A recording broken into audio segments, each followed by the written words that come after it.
Kunjithai service സഹകരണ ബാങ്കിന്റെ 2022-23 വർഷത്തെ ലാഭവിഹിത വിതരണവും അനുമോദന സമ്മേളനവും നടത്തി. ബാങ്ക് പ്രസിഡന്റ് ജോർജ് തച്ചിലകത്തിന്റെ അധ്യക്ഷതയിൽ ചേർന്ന സമ്മേളനം ഹൈബി ഈഡൻ MP ഉദ്ഘാടനം ചെയ്തു. ബാങ്ക് ഭരണസമിതിയിൽ 25 വർഷം പൂർത്തീകരിച്ച മുൻ പ്രസിഡന്റ് PK ബാബുവിനെ ചടങ്ങിൽ ആദരിച്ചു. ദേശീയ കബഡി മീറ്റിൽ കേരളത്തെ പ്രതിനിധീകരിച്ച അലീന ഷില്ലി, സംസ്ഥാന സ്കൂൾ കലോത്സവത്തിൽ പാടകത്തിൽ A ഗ്രേഡ് കരസ്ഥമാക്കിയ ഋഷികേശ് പ്രദീപ് എന്നിവരെയും അനുമോദിച്ചു.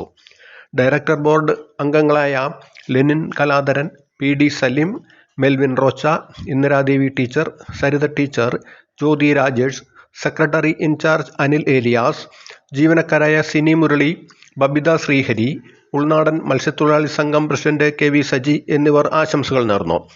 Bank vice president Shyamlal Padannayil സ്വാഗതവും മുൻ ബാങ്ക് പ്രസിഡന്റ് PK ബാബു നന്ദിയും രേഖപ്പെടുത്തി.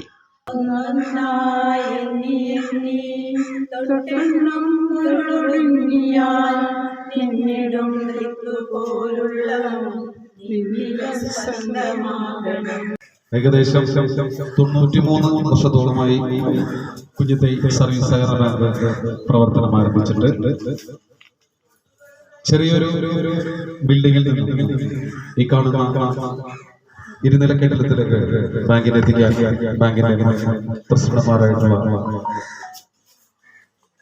ശ്രീ തമ്പി ജോർജ്, ഫ്രാൻസിസ് കുരിശിങ്കൽ, അതുപോലെ എന്നിവരുടെ കഠിനമായ പ്രയത്നങ്ങൾ ഉണ്ടായിട്ടുണ്ട്.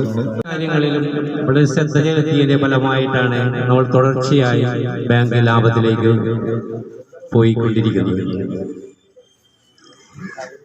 നമ്മളുടെ ബാങ്കിന്റെ വളർച്ചയിൽ വളരെയേറെ പ്രയത്നിച്ചിട്ടുള്ള ഒരു വ്യക്തി കൂടിയാണ് മുൻ പ്രസിഡന്റ്.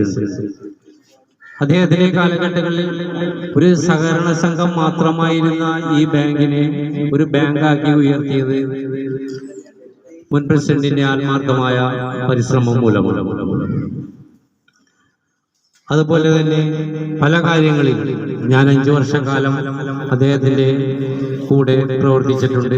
വൈസ് പ്രസിഡന്റായിട്ട് വളരെ ചിട്ടയായ കാഴ്ചപ്പാടും വളരെ ദീർഘവീക്ഷണങ്ങളോടുള്ള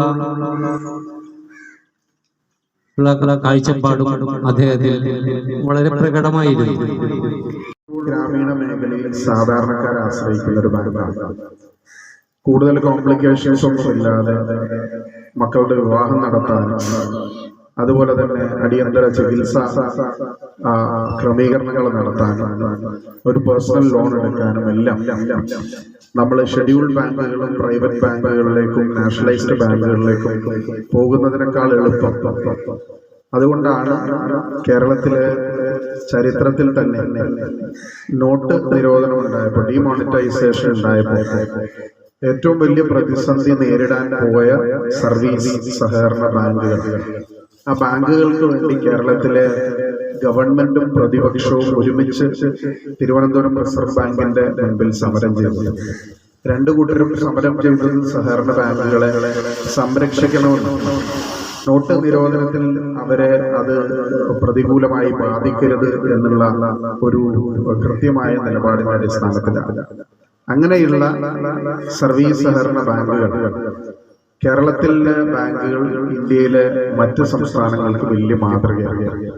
കടലാസ സംഘടനകളായിട്ടല്ല ഇവിടുത്തെ ക്ഷീരസംഘങ്ങളും കോപ്പറേറ്റീവ് സെക്ടറിലുള്ള എല്ലാ മേഖലകളും ഏറ്റവും നന്നായി പ്രവർത്തിക്കുന്ന ഒരു പ്രദേശമാണ് കേരളം. ഈ ചാനൽ ഷെയർ ചെയ്യുക, സബ്സ്ക്രൈബ് ചെയ്യാൻ മറക്കരുത്.